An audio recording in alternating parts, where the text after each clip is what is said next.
বন্ধুরা, বরপেট বাঙালি থেকে আমি দেখুন একটু আমের আচার বানাচ্ছি। কড়াইতে সর্ষের তেল দিয়ে পাঁচফোড়ন দিয়ে আমটা ছেড়ে দিয়েছি। এই আমের মধ্যে এখন একটু হলুদ গুঁড়ো দিয়ে দেবো, নুন দিয়ে দেবো। আমের মিষ্টি আছে, আমার নাতিরা সব আসবে, ওরা আমের আচার খেতে ভালোবাসে, তাই আমাকে সেদিকে ভিডিও কলে বলেছে আমের আচার বানাও। আর ওদের আচার ফুরিয়ে গেছে। এখানে 2 কেজি আম আছে,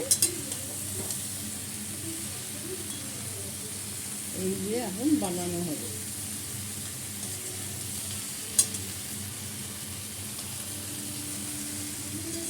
এটা একটু নরম হোক, গুড় দিতে হবে, আখের গুড় দিয়ে বানাবো।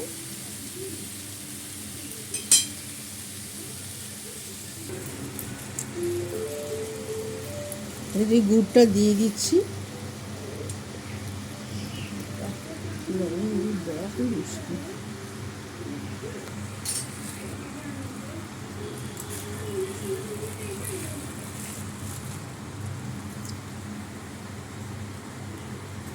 গুড়টা দিয়ে দিয়েছি, এখন গুড়টা গলবে, সিদ্ধ হবে আমটা।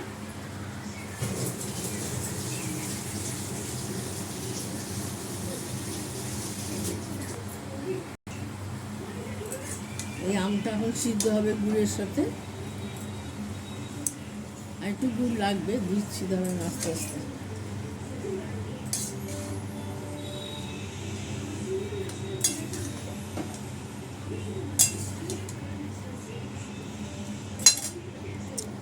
একটুখানি ভিনেগার দিয়ে দিলাম, আচার নষ্ট হবে না।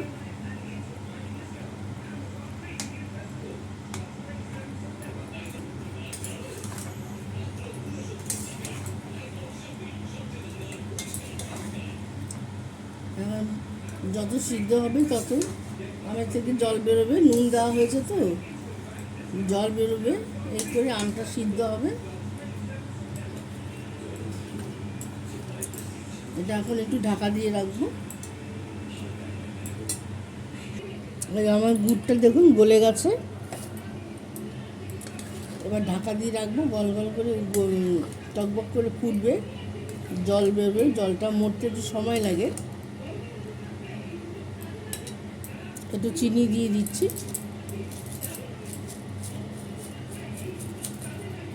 গুড়, আমটা খুব টক আছে, একটু চিনি দিলে টেস্টটা আরও ভালো হবে। আর একটু নুনও দিয়েছি।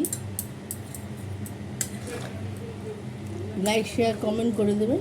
এবার আচারটা হোক, তারপরে আবার দেখাবো। সাবস্ক্রাইব করে দেবেন ইউটিউব চ্যানেল @বরপেট বাঙালি। বন্ধুরা, আমার আমের আচারটা হয়ে গেল, আম সিদ্ধ হয়ে গেছে, তবে একটু রসালো রাখবো।